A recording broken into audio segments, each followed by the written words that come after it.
Ben, there's been a lot of talk about a housing bubble, particularly, from the Fed, from all sorts of different places. Can you give us your view as to whether or not there is a housing bubble out there? Well, unquestionably, housing prices are up quite a bit. I think it's important to note that fundamentals are also very strong. We've got a growing economy, jobs, incomes. We've got very low mortgage rates. We've got demographics supporting housing growth. We've got restricted supply in some places. So it's certainly understandable that prices would go up some.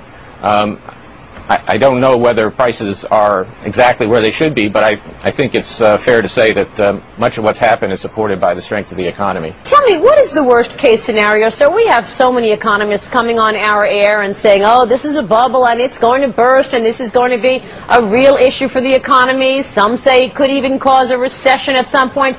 What is the worst case scenario if, in fact, we were to see prices come down substantially across the country?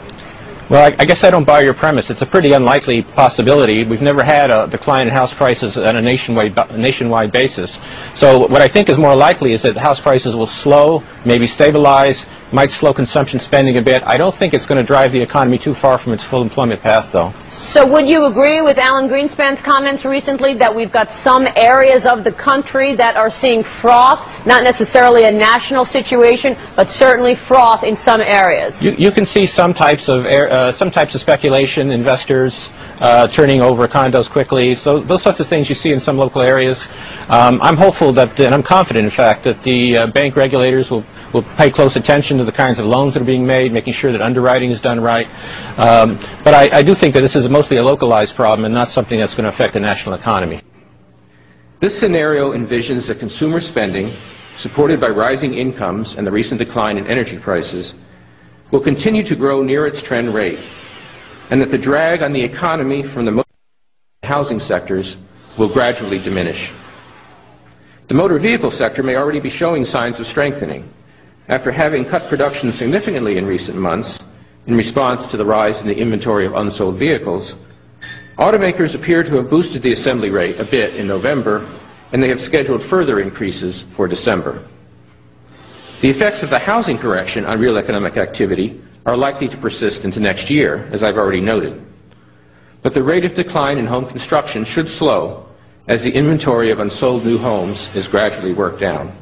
There's plenty of liquidity out there. He did not sense a lack of liquidity in the market. And he said we're monitoring the markets, but didn't really make any clues. So he went as far as he had to go, but not further. He also calmed the fears about the subprime market, which were rippling through Wall Street yesterday, and said we're taking a look at it, but right now it doesn't seem to be an issue, but we're watching it, certainly. Yeah, that's exactly right. So let's first take a listen to what Ben Bernanke had to say about the economy. So we expect moderate growth going forward.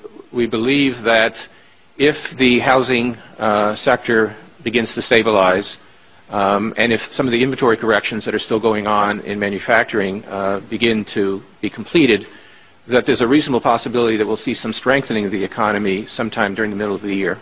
He went on to talk about the subprime market. Another fear yesterday was that there'd be contagion, but not in the eyes of Ben Bernanke.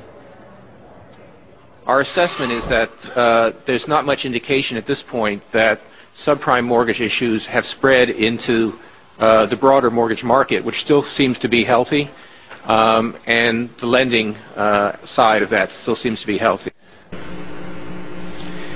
The pace of home sales seems likely to remain sluggish for a time, partly as a result of some tightening in lending standards and the recent increase in mortgage interest rates. Sales should ultimately be supported by growth in income and employment, as well as by mortgage rates that, despite the recent increase, remain fairly low relative to historical norms. However, even if demand stabilizes as we expect, the pace of construction will probably fall somewhat further as builders work down the stocks of unsold new homes. Thus, declines in residential construction will likely continue to weigh on economic growth over coming quarters, although the magnitude of the drag on growth should diminish over time. The global economy continues to be strong. Supported by solid economic growth abroad, U.S. exports should expand further in coming quarters. Overall, the U.S. economy appears likely to expand at a moderate pace over the second half of 2007, with growth then strengthening a bit in 2008 to a rate close to the economy's underlying trend.